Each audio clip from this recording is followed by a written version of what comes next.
lengkap dari Ibnu Tufail adalah Abu Bakar Muhammad Ibnu Abdul Malik Ibnu Muhammad Ibnu Tufail.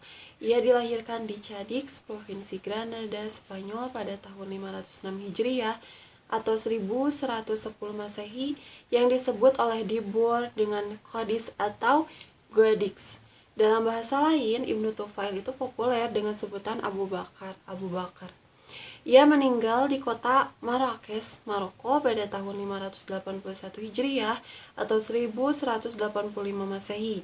Ibnu Tufail itu dikenal sebagai filsuf muslim yang gemar menuangkan pemikiran filsafatnya dengan dituangkan di sebuah kisah yang sangat menarik. Keturunan Ibnu Tufail termasuk keluarga suku Arab yang terkemuka, yaitu suku Qais. Sebagai keturunan suku Qais, beliau sangat mudah mendapatkan fasilitas belajar yang memadai. Di samping itu, ia juga sangat gemar sekali membaca dan memperdalam ilmu pengetahuan. Maka dari itu, ia tidak hanya unggul dalam bidang filsafat saja, melainkan dalam berbagai bidang lainnya, seperti kedokteran, kesusastraan, matematika, dan astronomi. Ibnu Tufail memulai karirnya sebagai dokter praktik di Granada. Melalui ketenarannya, ia menjadi dokter dan diangkat sebagai sekretaris gubernur di provinsi tersebut. Nah, pada masa Khalifah Abu Yakub Yusuf, Ibnu Tufail ini memiliki peran penting terhadap pemerintahan. Di sisi lain, Khalifah tersebut juga sangat mencintai ilmu pengetahuan, serta sangat terpikat dengan filsafat. Maka dari itu, dalam kepemerintahannya diberi kebebasan dalam berfilsafat dan adanya Ibnu Tufail inilah yang menjadi pakar pemikir filsafat dan ilmiah tersebut. Dari sikap yang dimiliki Ibnu Tufail dapat menjadikan pemerintahan sebagai pemikiran filosofis terkemuka dan dapat membuat Spanyol sama seperti yang dikatakan oleh Brivault sebagai tempat kelahiran kembali negeri Eropa. Nah, akan tetapi tidak semua yang dilakukan oleh Ibnu Tufail itu membuat namanya terkenang dalam sejarah Islam maupun sejarah dunia. Kesibukannya dalam mengurusi masalah pemerintahan yang sangat padat itu membuat Ibnu Tufail kurang terhadap memproduksi karya tulisnya. Akan tetapi, ia sempat menulis dengan berbagai tema mengenai bidang kedokteran, astronomi, dan filsafat. Nah, dari sekian banyak karya dalam berbagai bidang, namun hanya risalah Hai Ibnu Yaqzan fi Asrar al-Hikmah al-Masrikiyah adalah karya yang termasyhur. Nah, dalam karya tersebut memaparkan pemikiran inti Ibnu Tufail dalam bidang filsafat.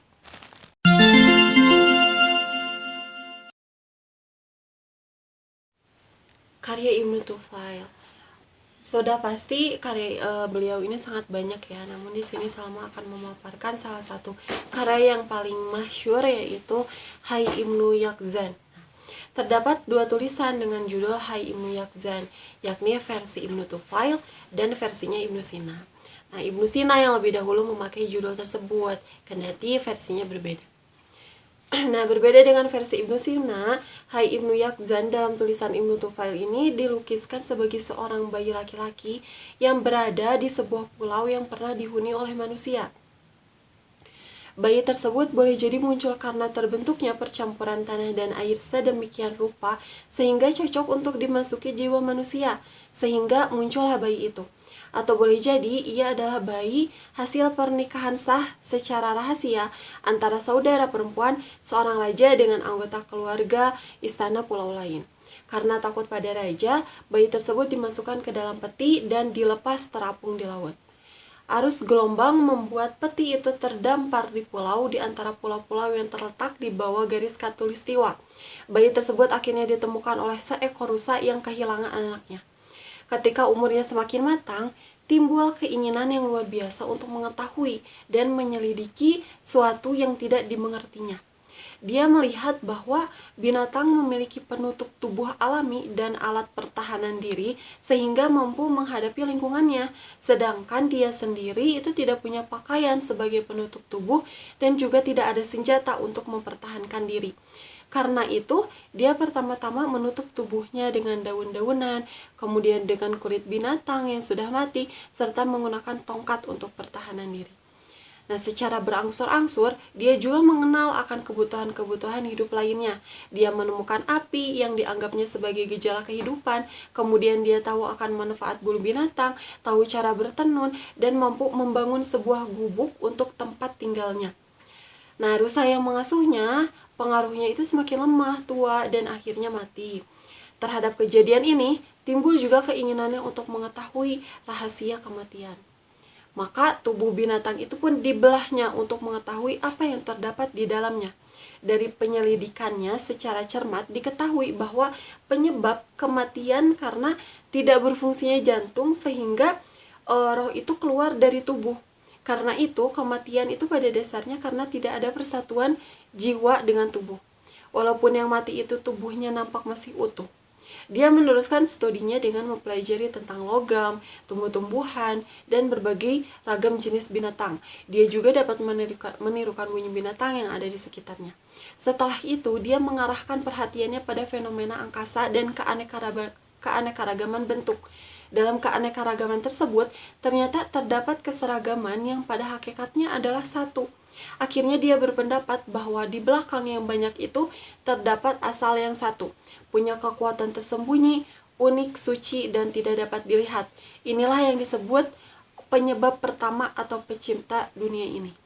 Kemudian dia merenungkan tentang keadaan dirinya, caranya memperoleh pengetahuan, sehingga akhirnya dia mendapatkan pengertian tentang makna substansi, komposisi, materi, bentuk jiwa, dan keabadian jiwa. Dia juga memperhatikan sungai yang mengalir dan menelusuri asal-usul air tersebut. Dari situ diketahuinya bahwa pada dasarnya air tersebut berasal dari suatu sumber yang sama. Dia mengambil kesimpulan bahwa manusia pun asal-usulnya adalah satu. Perhatian selanjutnya ditunjukkan kepada langit, gerakan bintang, peredaran bulan, serta pengaruhnya pada dunia. Dari situ nampak adanya keindahan, ketertiban, dan tanda-tanda penciptaan. Dalam hal ini, lakunya terhadap lingkungannya. Hai berusaha menghindari untuk membunuh binatang, memakan hanya buah yang masak, dan menanam bijinya agar dapat tumbuh dengan baik. Dia juga memakan sayur-sayuran, namun tidak makan daging binatang, kecuali keadaan yang memaksa. Nah, dari pengamatan yang bersifat fisik yang menggunakan argumen logis dan eksperimen objektif, dia beralih sebagai pencari Tuhan melalui perenungan rohani. Karena menurut dia, alam semesta ini merupakan pencerminan Tuhan. Nah, dalam pencariannya tentang wujud Tuhan itu, akhirnya dia berhasil yang dianggapnya itulah objek pengetahuan tertinggi. Tujuan akhir mencari kebenaran adalah dengan jalan pemusnahan diri atau penyerapan dalam Tuhan, yang berujung pada kehidupan mistik. Namun dia tidak menyebut dirinya Tuhan, karena Tuhan itu selalu membimbingnya ke jalan yang benar. Nah, di sebuah pulau yang lain, dekat dengan pulau di mana Hai bin Yaqzan tinggal, terdapat penduduk yang memeluk agama dari nabi terdahulu. Namun pengetahuan mereka terhadap agama sangat dangkal dan tidak bersifat rohani. Namun terdapat dua orang asal dari Salaman yang menonjol karena pemahamannya tentang agama. Salaman cenderung untuk memahami agama secara lahir, sedangkan Asal itu lebih menyukai penghayatan secara rohani. Karena itu Asal lebih suka menyepi dan bermeditasi, dan sembahyang dan bermaksud pindah ke pulau yang dikiranya tidak berpenghuni di mana Hai menetap. Walaupun pada awalnya mereka tidak saling mengenal, tapi akhirnya terjadi suatu persahabatan yang akrab.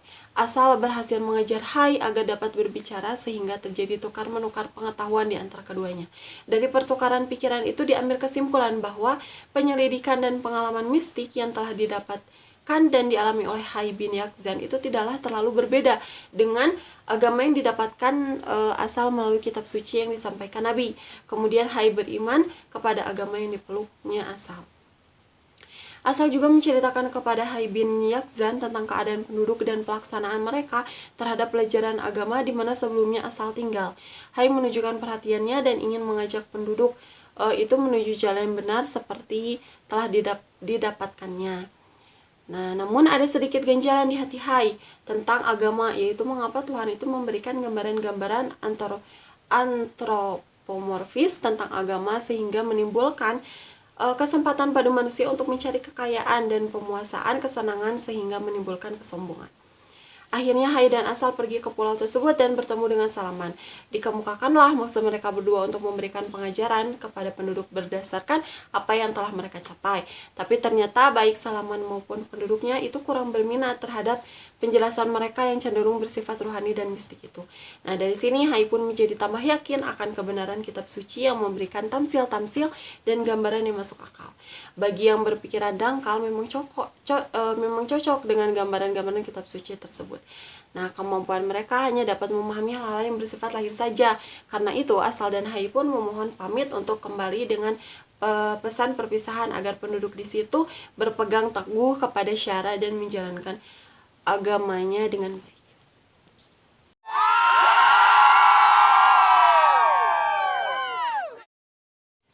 Nah, dari kisah tersebut ya ada pemikiran filosofis Ibnu Tufail yang tertuang dalam kisah Hai bin Yazqan dapat dilihat melalui 3 aspek utamanya, yaitu dari aspek ontologi, epistemologi, dan aksiologi. Nah, pada bahasan ontologi sedikit saya ulas lagi ya, bahwa Ibnu Tufail itu menggambarkan hakikat wujud Hai bin Yazqan itu dalam 2 bentuk. Yang pertama, dinyatakan bahwa hakikat wujud Hai adalah seorang anak manusia yang terlahir akibat perkawinan manusia. Dan yang kedua, dinyatakan bahwa Hai ini terlahir secara alami. Ia adalah makhluk Tuhan namun bukan anak manusia. Terlepas dari hal itu, Ibnu Tufail juga menyatakan bahwa semua atau segala sesuatu yang ada pada alam semesta ini memiliki 2 makna, yakni unsur materi dan bentuk. Kemudian segala sesuatu yang ada itu hakikatnya berasal dari zat fa'il yang wajib ada, yaitu Tuhan. Lalu ada aspek epistemologinya terkait sumber pengetahuan. Nah, Ibnu Tufail ini menggambarkan bahwa sumber pengetahuan itu bisa berupa akal, pancar indera, dan intuisi.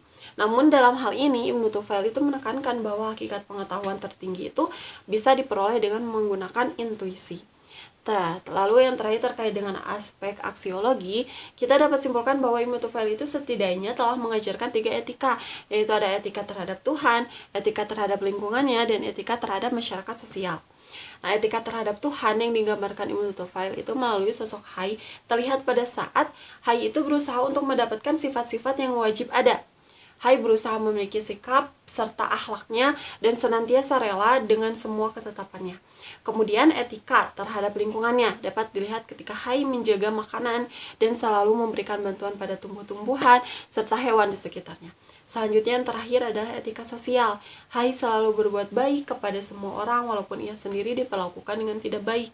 Hai memiliki kelapangan hati, ia bersedia meminta maaf pada orang lain walaupun ia tidak bersalah. Nah, lalu ada juga epistemologi pengetahuan, konsep jiwa, dan konsep akal dalam kisah tersebut.